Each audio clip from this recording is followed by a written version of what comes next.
Hello everyone, welcome to B technical. तो आज मैं UP PSC U UP PSC AE 2020 UP PSC AE 2020 के paper two का answer key और brief explanation को डिस्कस करूँगा। पेपर वन मैं ऑलरेडी डिस्कस कर चुका हूँ। आप चैनल के लिस्ट में जाके यूपीपीएससी के जो प्लेलिस्ट है उसमें जाके देख सकते हैं, तो आपको पेपर वन के सॉल्यूशन मिल जाएंगे। ये पेपर टू है, इसको दो पार्ट में मैं लाऊंगा। पहले पार्ट में मैं टोटल 52 क्वेश्चन को डिस्कस करूँगा। तो स्टार्ट करते हैं। मैं इसके नॉन टेक्निकल पार्ट को भी कवर करते जा रहा हूँ। टोटल आपको जैसे मैं बता चुका हूँ, टोटल 125 क्वेश्चंस होते हैं पेपर टू में। तो 25 क्वेश्चन जो होते हैं वो जीके के होते हैं, जनरल इंजीनियरिंग, उसमें करंट अफेयर्स भी होते हैं। ओके, और 100 क्वेश्चन टेक्निकल होते हैं। सिमिलरली पेपर वन में 25 क्वेश्चन हिंदी के होते हैं। तो पेपर वन आप जाके देख सकते हैं, ये पेपर टू है। So let's start. ये सेट मैं आपको बता देता हूँ, ये सेट बी है, यानी सीरीज़ बी है, सीरीज बी है ये। Okay, so question number one, इसमें मैच द फॉलोइंग कह रहा है कि पहले में आपको टेक्स्ट दिया हुआ है, दूसरे में राइटर का नाम है। तो कौन सा बुक जो ग्रंथ है वो किसने लिखा है, उसमें आपको मैच करना है। तो इस टाइप के क्वेश्चन में यदि एक आध दो भी आपको आता है तो आप ऑप्शन के थ्रू इसमें जा सकते हैं। जैसे कि मैं आपको बताऊं इसमें, तो जो ये दास कुमार चरितम है ना, दास कुमार चरितम, ये दांडी ने लिखा है। तो अगर इसके थ्रू जाए तो बी का ऑप्शन एक है, जो कि और किसी में नहीं है। सिमिलरली अगर आप बुद्ध चरितम से जाए तो अश्वघोष लिखा है, ये बड़ा ही फेमस है बुक कि बुद्ध चरितम अश्वघोष ने लिखा है। तो इसके थ्रू भी अगर आप जाएँ तो सी का फोर है, फोर जो है वो ऑप्शन बी में है और किसी में नहीं है। सो करेक्ट ऑप्शन इसके बी हो जाएंगे, B is the correct option. तो अब हम देखते हैं कि कृता किरातार्जुन अर्जुन नियम, ये जो है ये बुक लिखे हैं भैरवी ने। ओके, इसके तीन हो जाएंगे, दास कुमार चरितम इसके दांडी, बुद्ध चरितम अश्वघोष, और ये जो विक्रमोर्श वश्यम, ये जो लिखा है ये कालिदास ने लिखा है। इनका टू हो जाएगा। सो करेक्ट ऑप्शन बी हो जाएंगे। A large tank near Mohaba, है ना, मोहबा के पास एक लार्ज टैंक है। बोल रहे हैं कि near Mohaba temples, Mohaba temples के नियर एक लार्ज टैंक है जो अजयगढ़ में है ना। एंड मोहबा सिटी राजा वशिनी, है ना, वर बिल्ट बाय, वो किसके द्वारा निर्माण किया गया था उनका, जो कि चंदेला किंग थे। तो उनका नाम था राहिल, ये राहिल के द्वारा किया गया था। सो ऑप्शन सी जो हो जाएगा वो करेक्ट आंसर हो जाएगा। क्वेश्चन नंबर तीन कह रहा है which of the following writes a cultivator enjoyed on his own land during the Mughal period, Mughal period के समय में, है ना। तो इसका जो करेक्ट ऑप्शन होगा वो होगा right to sell the gift. Okay, तो इसको मैं अभी थोड़ा सा ये करके रखूँगा, इसमें थोड़ा कन्फ्यूजन है, करेक्ट आंसर इसका नहीं मिला है, तो इसका ऑप्शन मैं आपको बाद में बता दूँगा क्वेश्चन नंबर थ्री का। Move to question number four, match the following list, है ना, इसमें भी मैच करना है। तो एक तरफ ट्राइब्स दिया है, दूसरी तरफ स्टेट दिया है। तो अगर इसमें भी एक आध क्वेश्चन से आप मैच करके डायरेक्ट ऑप्शन के थ्रू जा सकते हैं। जैसे कि गोंड है, गोंड आपको पता है ये मध्य प्रदेश में है ना, गोंड जो है मध्य प्रदेश की जनजाति है, ट्राइब्स है। ओके, तो अगर इसके थ्रू जाए तो इसका डी का आंसर जो है वो वन है, डी वन में जो है ऑप्शन डी में है।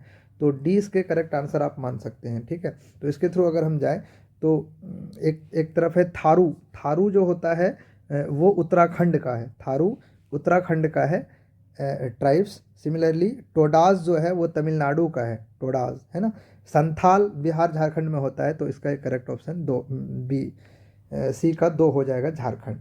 तो आप सी के थ्रू भी जा सकते हैं, सी का करेक्ट आंसर दो है और जो दो है सिर्फ डी में है, तो इसके करेक्ट ऑप्शन डी हो जाएंगे। Okay, move to question number nine. Question number five, not nine, question number five कह रहा है इसमें भी मैच करना है आपको। एक तरफ आपका सूची दिया हुआ है कि कौन सा जो नेशनल पार्क है कहाँ पे है, उसके स्टेट से मैच कराना है। तो नोकरेक मेघालय में है, ये आपको पता है, तो इसका फोर हो जाएगा। देन अगस्त मलाई, ये जो है केरला में है ना, अगस्त मलाई केरला में है, तो इसके करेक्ट ऑप्शन 3 हो जाएंगे। और नंदा देवी उत्तराखंड में है, ये सबको पता है, तो इसका 1 हो जाएगा। और देहांग दिबांग ये जो है अरुणाचल प्रदेश में है, इनका 2 हो जाएगा। सो 4312 ऑप्शन नंबर ए है ना, 4312 ऑप्शन नंबर ए इसका करेक्ट आंसर हो जाएगा। क्वेश्चन नंबर 6 है states get share of the revenue from, revenue जो लेता था स्टेट्स वो किस फॉर्म में लेते हैं, दैट इज एक्साइज टैक्स में ना। State gets share of the revenue, revenue का शेयर एक्साइज में मिलता है उनको, दैट इज सी इसका करेक्ट आंसर हो जाएगा उत्पादन से, है ना। एक्साइज जो होता है वो इनडायरेक्ट फॉर्म है टैक्स का इनडायरेक्ट फॉर्म है excise. Which article of the Indian Constitution empowers Parliament to make law for implementing international agreement, international agreement के लिए कौन सा आर्टिकल एम्पावर करता है पार्लियामेंट को, ठीक है, तो वो कहता है आर्टिकल 253। सो ऑप्शन डी जो हो जाएगा वो करेक्ट आंसर हो जाएगा। Who appoint the chief justice of India, chief justice of India को कौन अपॉइंट करता है, तो प्रेसिडेंट अपॉइंट करता है, सी इसका करेक्ट आंसर है, इजी था। द रोटेशन इंटेंसिटी ऑफ मेज मस्टर्ड एंड मूंग क्रॉप, मेज मस्टर्ड मूंग क्रॉप का जो रोटेशन इंटेंसिटी है वो कितना होता है, वो होता है 300%, ठीक है। सो सी इसका करेक्ट आंसर हो जाएगा 300%। Now move to question number 10। Question number 10 कह रहा है which of the following is not a kharif, कौन सा खरीफ नहीं है, तो आपको पता है जो मसूर होता है जिसको लेंटिल बोलते हो वो क्या है, रबी फसल है, वो खरीफ नहीं है। So B is the correct answer.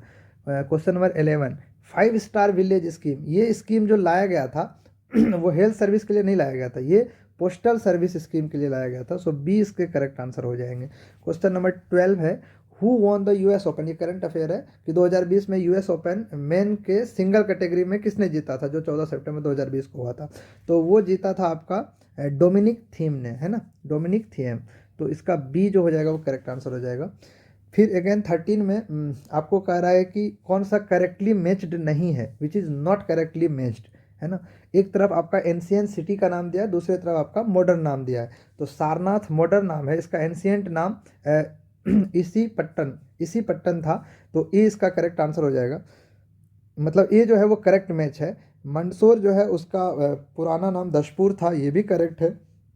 तालकड़ जो है उसका पुराना नाम बनावशी, नहीं ये नहीं है, सी गलत है। कन्नौज का पुराना नाम महोदय है ना, डी करेक्ट है, तो सी करेक्ट है। सी जो इसका करेक्ट ऑप्शन हो जाएगा, जो कि गलत मैच किया गया है ना। तो तालकड़ का जो करंट एंशियंट नाम है, तालकड़ अभी करंट नाम है ना, मॉडर्न सिटी का नाम है, इसका जो एंशियंट नाम था वो था राजा पेग, है ना। तो इसका जो है बी सी करेक्ट आंसर हो जाएगा। ओके, क्वेश्चन नंबर 14, है ना। तो जो तालकड़ है उसका राजा पूरा जो है वो एंशियंट नाम था। 14 कह रहा है the early framing site located on the bank of lake is, bank of lake is मतलब झील के किनारे प्रारंभिक कृषि वाला स्थल कौन सा है ना, स्थल है, उसको क्या बोलते हैं, है ना, तो उसका है नाम चिरांद, है ना, सी इसका करेक्ट आंसर हो जाएगा, चिरांद नाम है उसका। ऑथर ऑफ दास्ताने, है ना, मजेहिब विच डिस्कस अबाउट द दीने इलाही ऑफ अकबर, है ना, दास्ताने मजाहिब जो अकबर के दीने इलाही की चर्चा करता है का लेखक कौन था, है ना, उसका लेखक कौन था, तो इसका जो करेक्ट आंसर हो जाएगा वो बदायूनी हो जाएगा, सी इसका करेक्ट आंसर है ना। क्वेश्चन नंबर 15 का सी करेक्ट आंसर हो जाएगा। Now move to question number 16, match list 1 और लिस्ट 2 को मैच करना है। अगेन इसमें एक तरफ स्टेट है, एक हाईएस्ट पीक दिया हुआ है, तो आप एक से भी जा सकते हैं। जैसे राजस्थान का हाईएस्ट पीक गुरु शिखर है, ये आपको पता है, तो ए का 3 सिर्फ ऑप्शन ए में है,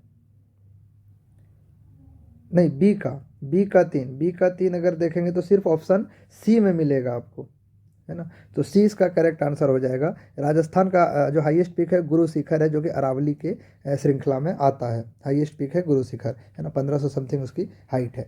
सिमिलरली इस ऑप्शन के थ्रू जाएंगे आप तो तमिलनाडु का हाईएस्ट पीक दोदा बेटा, ये करेक्ट हो जाएगा। देन नागालैंड का जो नागालैंड का हाईएस्ट पीक है वो होता है शारामती बोलते हैं उसको, तो इसका बी हो जाएगा, मतलब 2 हो जाएगा सी का, नागालैंड का शारामती। और मध्य प्रदेश का जो हाईएस्ट पीक है वो है धूपगढ़, है ना। तो आपको धूपगढ़ भी पता है मध्य प्रदेश का, और राजस्थान का गुरु शिखर, तमिलनाडु का दोदा बेटा। तो आप किसी ऑप्शन के थ्रू जा सकते हैं, ये इजी क्वेश्चन था। 16 का करेक्ट ऑप्शन सी हो जाएगा। Who was appointed the ministry of rehabilitation 1947 में मिनिस्ट्री ऑफ रिहेबिलिटेशन का मिनिस्टर किसे अपॉइंट किया गया था? तो ये केसी नियोगी, है ना, केसी नियोगी। ऑप्शन डी जो हो जाएगा इसका करेक्ट आंसर हो जाएगा। Then Leopold matrix is associated with, Leopold matrix किससे एसोसिएटेड है? तो ये इन्वायरमेंट इम्पैक्ट असेसमेंट मेथड से एसोसिएटेड है ना, लियोपोलैंड मैट्रिक्स। तो ये आपको याद रखना है सब चीज़ें। Question number 19, the joint sitting of the Indian parliament for transacting legislative assembly is presided by, joint session को कौन प्रिसाइड करता है? तो ये लोकसभा स्पीकर, लोकसभा का जो स्पीकर है वो प्रिसाइड करता है ज्वाइंट सभा को। ओके, क्वेश्चन नंबर 20 है, the term office of profit has been defined by, ये आर्टिकल 102 है ना, आर्टिकल 102 में डिफाइन किया गया है। 102 का एक है ना, फर्स्ट जो है 102 का फर्स्ट पार्ट, उसमें ये डिफाइन किया गया ऑफिस ऑफ प्रॉफिट। तो इसको कॉन्स्टिट्यूशन ऑफ इंडिया डिफाइन करता है ना, defined by constitution of India. तो ए जो होगा करेक्ट ऑप्शन हो जाएगा।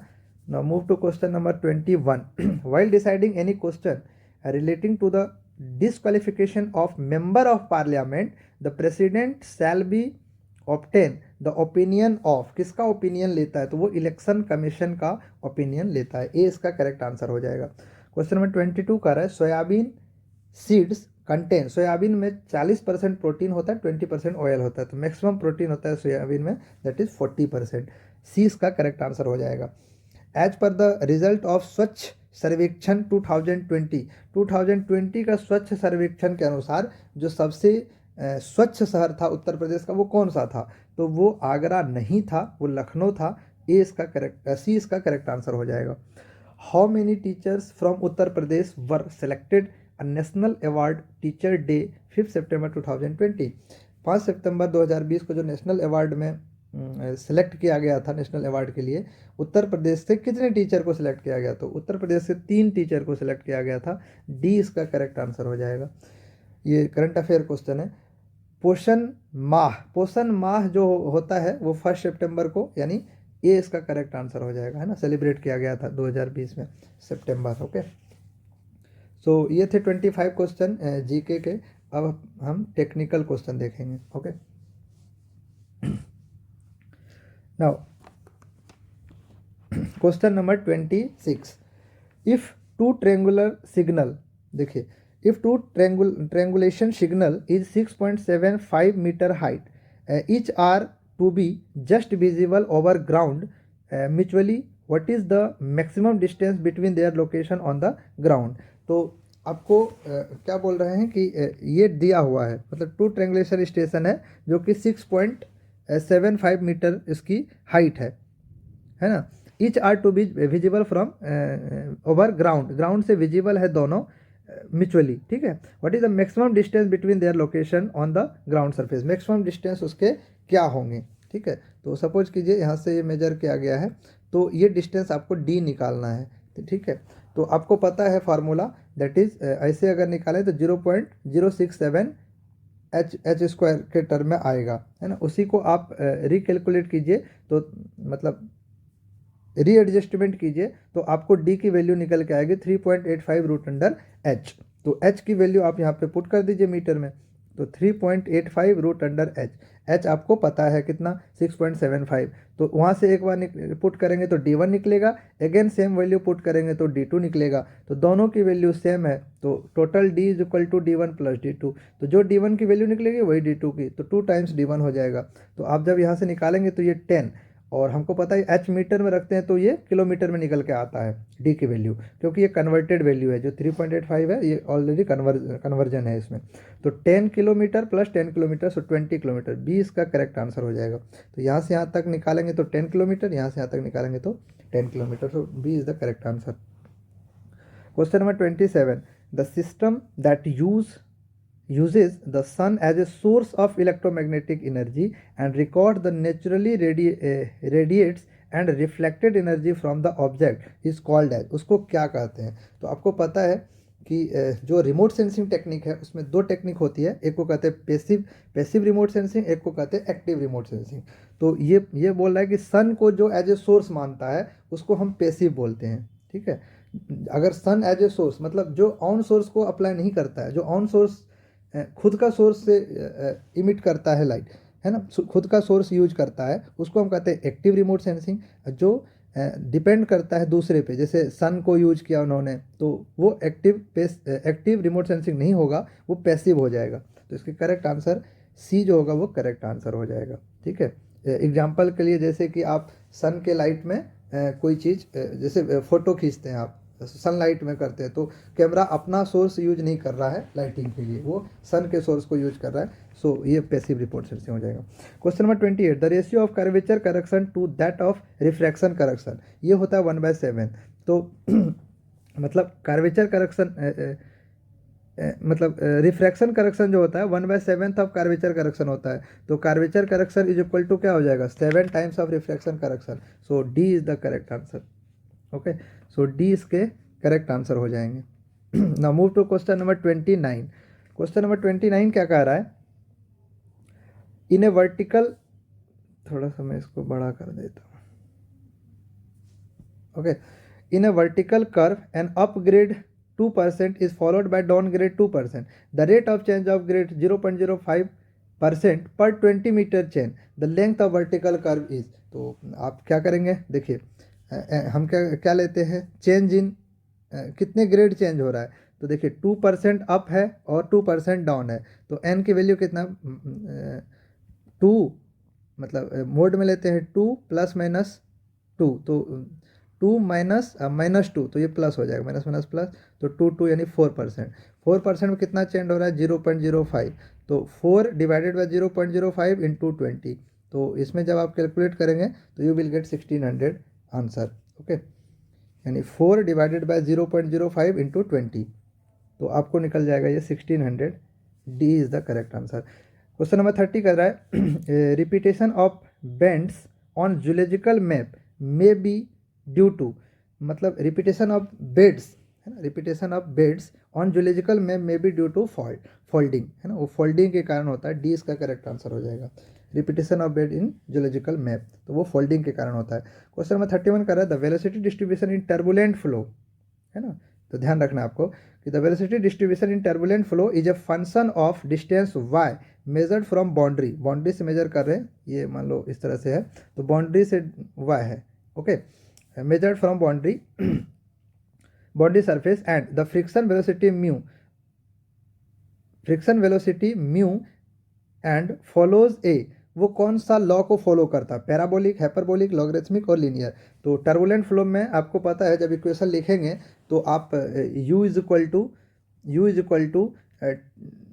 u star into 2.5 log of something y upon y dash, ऐसे लॉग के टर्म में आता है। तो ये जो फॉलो करता है वो लॉगरिथमिक प्रोफाइल को फॉलो करता है। सी इसका करेक्ट आंसर हो जाएगा। While conducting flow measurement using rectangular notch an error 2% in head over the notch and error of 3% in length was observed, मतलब हेड में 2% का, लेंथ में 3% का एरर आ रहा है, किसमें, ये रेक्टेंगुलर नॉच की बात कर रहा है, ठीक है। The percentage error in the computed discharge, तो डिस्चार्ज में कितना एरर कंप्यूट किया, कितना एरर कंप्यूटेड होगा वो पूछा है। तो आपको फॉर्मूला पता है रेक्टेंगुलर नॉच के लिए, क्या होता है, Q इज इक्वल टू, तो 2/3 CD L √2G H⁻3/2, okay. तो इसमें अगर आप देखेंगे तो Q is directly proportional to L and directly proportional to √H⁻3/2। तो यहाँ से अगर आप फाइंड आउट करें तो L के directly proportional, so delta L/L, है ना, तो ये एरर निकल के आ गया 3%, है ना, लेंथ में 3% का, एंड डेल्टा H/H, तो H में कितने का, 2% का, ये आपको दिया हुआ है। तो Q में कितना हो जाएगा, तो del Q/Q is equal to del L/L plus, अब H जो है वो raised to 3/2 के टर्म में है, तो इसको डिफ्रेंशिएट करेंगे तो ये 3/2 डेल H/H के फॉर्म में आएगा, है ना। तो डेल एच बाई एच आपको पता है, तो 3/2 मल्टीप्लाई करना पड़ेगा आपको। तो 0.03 यानी 3% जो है डेल्टा एल बाई एल के हैं, तो ये लिख दिया मैंने। और 1.5 times delta H by H, ये 2% है तो 0.02, दोनों को ऐड करोगे तो यू विल गेट 0.06, यानी 6% जो होगा वो डिस्चार्ज में एरर होगा। सो ए इसका करेक्ट आंसर हो जाएगा। Question number 32। Now move to question number 33। A channel designed by a channel designed by Lacey's theory, Lacey's theory से डिजाइन किया गया, has a mean velocity 1 metre per second, mean velocity 1 metre per second दिया हुआ है, and silt factor of unity, मतलब F की value 1 दिया है, सिल्ट फैक्टर जो है वो 1 दिया हुआ है। तो कह रहा है the hydraulic mean radius, hydraulic mean radius क्या होगा, है ना। तो हाइड्रोलिक मीन रेडियस आपको पता है, formula R is equal to क्या होता है, 5/2 वी स्क्वायर अपॉन एफ। तो वी स्क्वायर आपको दिया 1, एफ की वैल्यू 1 दिया है, तो ये कितना हो जाएगा 5/2 यानी 2.5, ए इसका करेक्ट आंसर हो जाएगा। Question number 34। A pipe is said to be equivalent, a pipe को इक्विवेलेंट कहेंगे to another if in both, दोनों में अगर डिस्चार्ज और फ्रिक्शन हेड लॉस दोनों सेम होगा, तो सी इसका करेक्ट आंसर होगा, है ना। अगर क्यू दोनों में सेम है ना, तो इक्विवेलेंट, दो पाइप को इक्विवेलेंट करेंगे, मतलब कोई भी पाइप किसी के इक्विवेलेंट होगा जब डिस्चार्ज सेम होगा, Q is equal to Q, and head loss same होगा, यानी del H is equal to del H, दोनों में एच एफ बोल दो, दोनों में हेड लॉस सेम होगा, तो सी इसका करेक्ट आंसर हो जाएगा। The pressure drop per unit length of pipe del P upon L in laminar flow is depend on the velocity, viscosity and diameter, it is equal to. तो देखिए आपको pressure drop laminar flow पूछ रहा है, तो laminar flow में जो पॉजिल्स law होता है, पॉजिलस लॉ, वो पाइप के केस में लेमिनार फ्लो में वैलिड होता है ना, खाली लेमिनार के लिए। जबकि जो डार्सिस बोल रहा हूँ मैं, जो फ्रिक्शन फैक्टर यानी F L V square upon 2GD, ये कौन सा होता है 2GD, ये रेनॉल्ड्स लॉ होता है। तो ये दोनों के लिए है ना, लेमिनार और टर्बुलेंट दोनों के लिए है, ठीक है। लेकिन अगर सिर्फ इसकी बात करें पाइप फ्लो में लेमिनार की, तो उसके लिए पॉजिटिव लॉ होता है, that is del P equals to 32 mu V L upon gamma D square. Okay, so 32 mu V L upon gamma D square, ये उसका फार्मूला होता है। तो यहाँ से आप डिराइव कर सकते हैं, मतलब del P is equal to क्या होता है, गैमा इंटू एच, तो गैमा इंटू एच, और गैमा इंटू एच, एच जो होगा वो क्या होगा, हेड लॉस होगा। तो एच की जगह आप पुट कर देंगे यहाँ पे वैल्यू सारे, तो गामा आपका अलग हो जाएगा, एच की वैल्यू क्या आ जाएगी, that is del H equal to क्या होता है, इसको कर दे, del H equal to 32 mu V L upon gamma D square. तो इसको पुट कर देंगे यहाँ पे, तो गामा यहाँ से मल्टीप्लाई हो जाएगा इसके जगह, तो gamma gamma will get cancel, तो क्या बच जाएगा 32 mu V L upon D square. तो आप ऑप्शन के थ्रू चले जाइए, तो 32 mu V L upon D square, है ना। तो इसमें गैमा है तो ये इसका नहीं होगा, ये गलत है, तो डी स्क्वायर यानी सी इसके करेक्ट आंसर हो जाए, 32 mu V upon D square, 32 mu V upon D square, है ना। तो ये देखिए डेल पी अपॉन एल पूछा है ना, तो आपको यहाँ पे एल डिवाइड करना पड़ेगा, तो del P upon L that is gamma gamma cancel हो जाएगा, इसलिए ये इस पे जब पुट करेंगे तो आप एल जो है वो कैंसिल हो जाएगा ऑटोमेटिक, इसलिए इसका आंसर सी होगा। Question number 36। The ratio of pressure between the 2 points A and B located respectively at depth 0.25 and 0.75 metre below a constant level of water in a tank is. तो रेशियो आपको निकालना है, तो देखिए प्रेशर निकालेंगे जब ए लेवल पे, तो the ratio of pressure between 2 points है ना, ए और बी, तो ए पे जब निकालेंगे वो कितने पॉइंट पे लोकेटेड है 0.25 पे, तो जब हम ए पे प्रेशर निकालेंगे तो P A is equal to क्या हो जाएगा, देखिए P A is equal to 0.25 into gamma W. Similarly जब पी बी में निकालूंगा तो वो क्या हो जाएगा 0.75 इंटू गेमा डब्ल्यू, है ना। तो ये बोल रहा है P A upon P B की वैल्यू क्या होगी, तो दोनों को डिवाइड कर दीजिए, है ना। तो 0.25 डिवाइडेड बाई 0.75, तो you will get 1/3। So B इसका करेक्ट आंसर हो जाएगा। Question number 37, a circular plate 1 metre in diameter is submerged vertically in water such that its upper edge is 8 meter below. Upper edge is 8 meter below the free surface water. The total hydrostatic pressure force on one side of the water. One side of the water total hydrostatic pressure force कितना होगा ये आपको निकालना है। ठीक है, तो इसको मैं थोड़ा सा आपको इसमें कैलकुलेट करके बताता हूँ।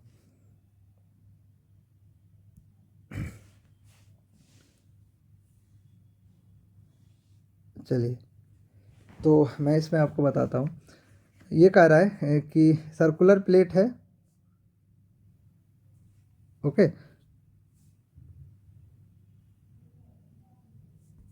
हाँ, तो ये सर्कुलर प्लेट है सपोज, ठीक है। ये 8 मीटर बिलो ये प्लेट है ना। इसकी डाया आपको दी हुई है, कितनी डाया है, 1 मीटर आपको दिया हुआ है ना। तो इसको मैं अगर प्रोजेक्शन यहाँ ले लूँ इसका, तो इस तरह का ये प्रोजेक्शन आएगा, है ना। तो यहाँ से इसकी डेप्थ कितनी हो जाएगी, 0.5 मीटर, ओके। तो 1 मीटर यहाँ से 8 मीटर है और यहाँ से नीचे 0.5 मीटर। तो हाइड्रोस्टैटिक प्रेशर जो होता है हाइड्रोस्टैटिक प्रेशर निकालना आपको। तो hydrostatic pressure that is P A is equal to क्या होता है, रो जी एच बार, है ना। तो आप रो आपको पता है वाटर का 9.81 है ना, मतलब इंटू 1000, जी 9.81 इंटू 1000 आपका डेंसिटी हो गया, मल्टीप्लाइड बाय एच बार। तो एच बार आपका क्या होगा, देखिए एच बार हो जाएगा आपका, यहाँ से यहाँ तक 8 मीटर है, यहाँ से यहाँ तक 0.5, तो इसके सेंटर तक हम लेते हैं ना, तो एच बार इसका 8.5 आ जाएगा, 8.5 मीटर। तो यहाँ से जब आप कैलकुलेट करेंगे तो पी ए की वैल्यू आपको 83385 न्यूटन पर मीटर स्क्वायर में निकल के आएगा, है ना। सो आपको पूछा क्या है, the total hydrostatic pressure force, तो ये प्रेशर निकल के आया। तो फोर्स क्या होता है, फोर्स इज इक्वल टू, तो हाइड्रोस्टेटिक प्रेशर इनटू एरिया। तो एरिया आप ले लेंगे, तो एरिया हम प्रोजेक्टेड एरिया लेते हैं, है ना। तो आपको एरिया किस में दिया हुआ है, देखिए ये सेक्शन कैसा है, सर्कुलर सेक्शन है ना, जिसकी डाया आपको दी हुई है। तो इसमें कुछ नहीं करना, आपको डायरेक्ट एरिया से मल्टीप्लाई कर देना। तो 83385 मल्टीप्लाइड बाय π/4 इंटू 1 मीटर का है डाया, तो π/4 डी स्क्वायर। तो यहाँ से जब आप कैलकुलेट करेंगे यू विल गेट 64.49। तो इसको कन्वर्ट कर दिया मैंने, ये किलो न्यूटन में निकल के आएगा, है ना। तो 64 नहीं 65.49 आएगा, ठीक है। ये 65.49 आप कैलकुलेट करेंगे तो 65.49, यानी आपका बी जो होगा वो करेक्ट आंसर हो जाएगा, ओके। सो बी आपका करेक्ट आंसर हो जाएगा क्वेश्चन नंबर 37 का। Now move to question number 38। 38 कह रहा है when there is an increase in the atmospheric pressure the water level in a well penetrating a confined aquifer. तो वो जो होगा डिक्रीज करता है ना। ए इसका करेक्ट आंसर हो जाएगा। जब कभी भी वायुमंडलीय दबाव में वृद्धि होती है, यानी when there is an increase in atmospheric pressure, increase होगा तो वाटर लेवल जो होगा वेल में वो डिक्रीज करेगा, ठीक है। किसकी केस कर रहा है, ये कन्फाइंड एक्वीफर की बात कर रहा है। तो अगर वायुमंडलीय दबाव बढ़ेगा तो वो कम होगा, तो ए इसका करेक्ट आंसर हो जाएगा। क्वेश्चन नंबर 39 है a turbine in which the total energy of water available is converted into kinetic energy is called.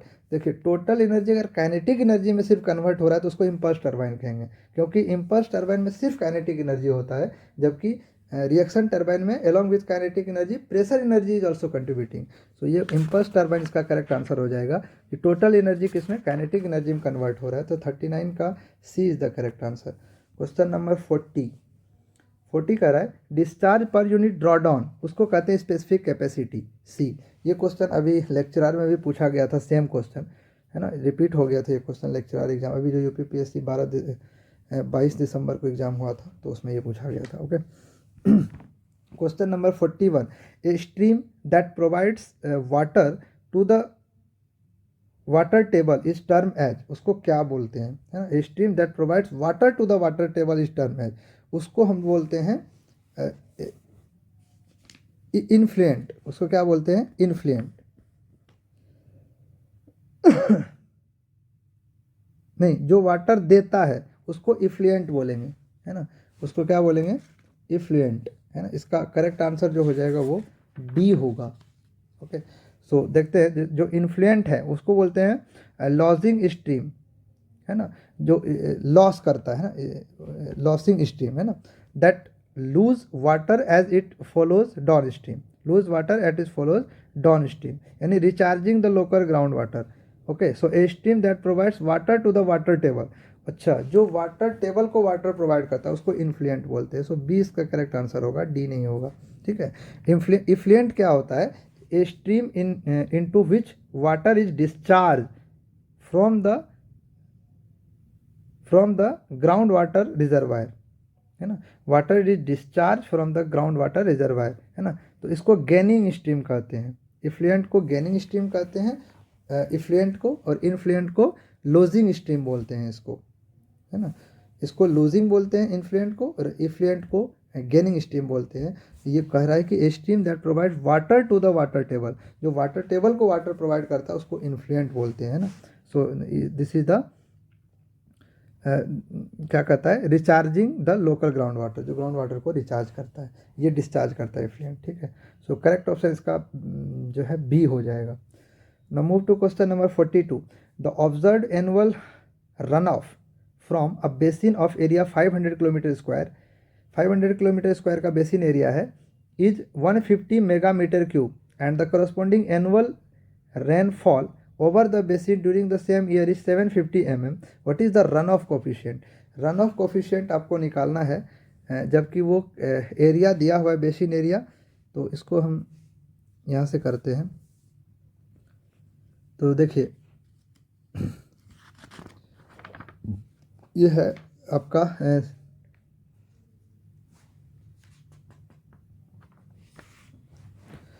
The observed, चलिए यहाँ पे करते हैं क्वेश्चन। एरिया आपका दिया हुआ है कितना? 500 किलोमीटर स्क्वायर, 500 किलोमीटर स्क्वायर का एरिया दिया हुआ है। ओके, एंड आपका जो रन ऑफ है वो दिया हुआ है कितना? रन ऑफ आपका दिया हुआ है 150 मेगा मीटर क्यूब में दिया हुआ है, और corresponding annual rainfall during the same year, जो रेनफॉल दिया हुआ है वो दिया हुआ है 750 mm, 750 mm का रेनफॉल दिया है। आपको निकालना है what is the run off coefficient.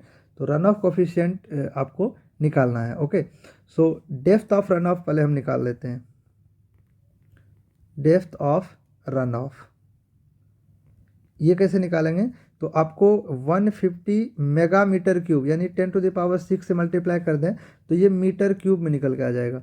तो ये आपको इतना क्वांटिटी रन ऑफ का होगा, डिवाइडेड बाय एरिया। एरिया आपका 500 किस में दिया है? किलोमीटर स्क्वायर में, तो 500 अगेन इंटू 10⁻6 तो मीटर स्क्वायर में निकल गया। तो आपका ये विल गेट कैंसल, तो आपको ये मीटर में निकल के आएगा 150/500, तो 0.3, तो 0.3 मीटर आपको क्या निकल के आया? Run of, depth of run of. तो आपको निकालना है रन ऑफ कोफिशिएंट। तो 750 आपका टोटल रेनफॉल हुआ, तो रन ऑफ कोफिशिएंट क्या हो जाएगा? तो run off coefficient,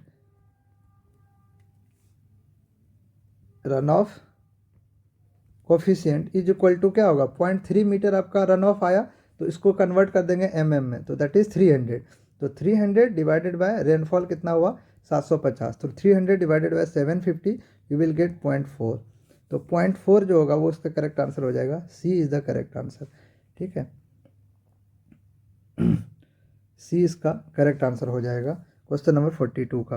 move to question number 43। ये कह रहा है कि the Thiessen weights of 4 rain gauge A B C and D covering a river basin, तो उसका दिया हुआ है 0.15, 0.25, 0.3 and 0.30। A B C D 4 station है ना, उसके सारे के आपको थीसिन वेट दिया हुआ है। If the average depth of rainfall for the basin is 5 centimetre, average depth अगर 5 सेंटीमीटर है, and rainfall recorded at B, C, D are 5 centimeter, 4 centimeter, 5 centimeter. What is the value of rainfall at A? तो ए पे rainfall क्या होगा, तो ये missing rainfall data है, तो यहाँ से आपको फाइंड आउट करना है। ठीक है, तो मिसिंग रेनफॉल डाटा है तो आप इसको डायरेक्टली कैलकुलेट कर सकते हैं। तो ये वैल्यू हो जाएगा आपका 0.15।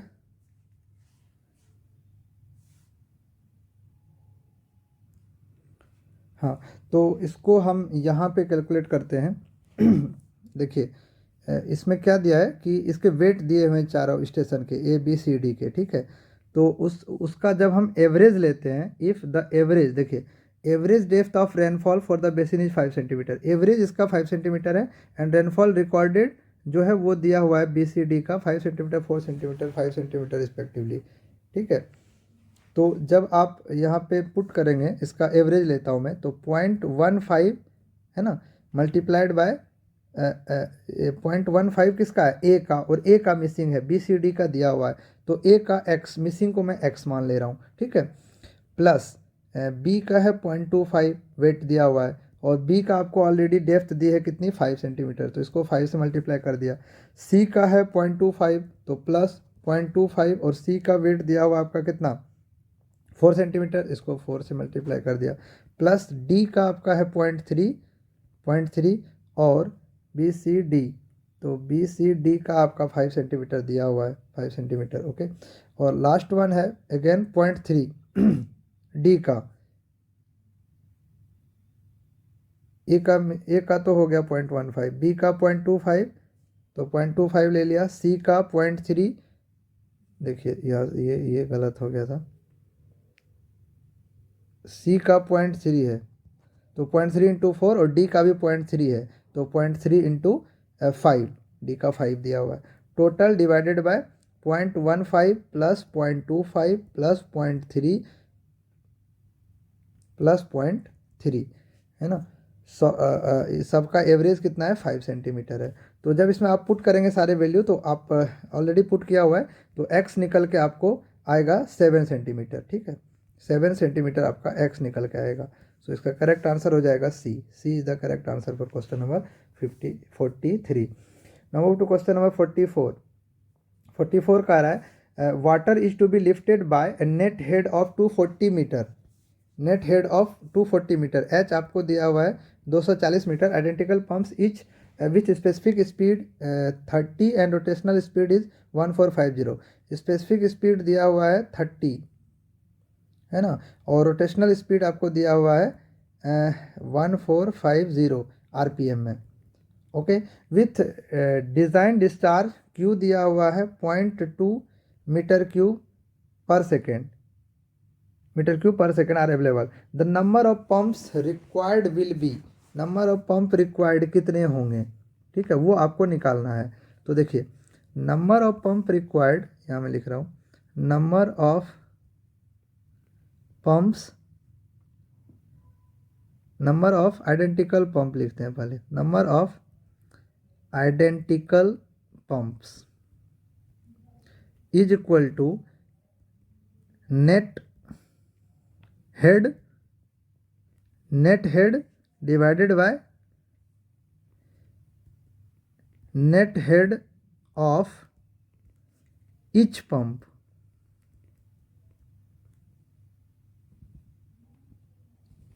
है ना।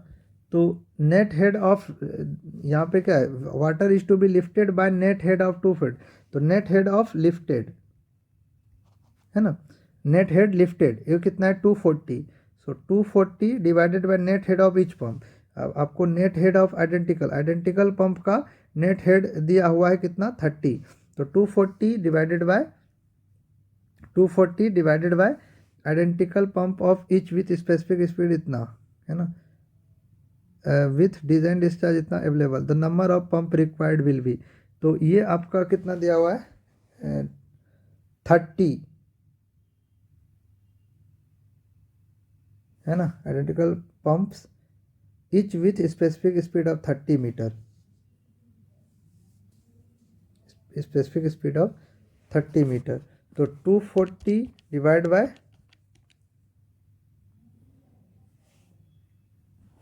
ये 30 रोटेशनल है ना, तो यहाँ से आपको पहले निकालना पड़ेगा ये वैल्यू, ठीक है।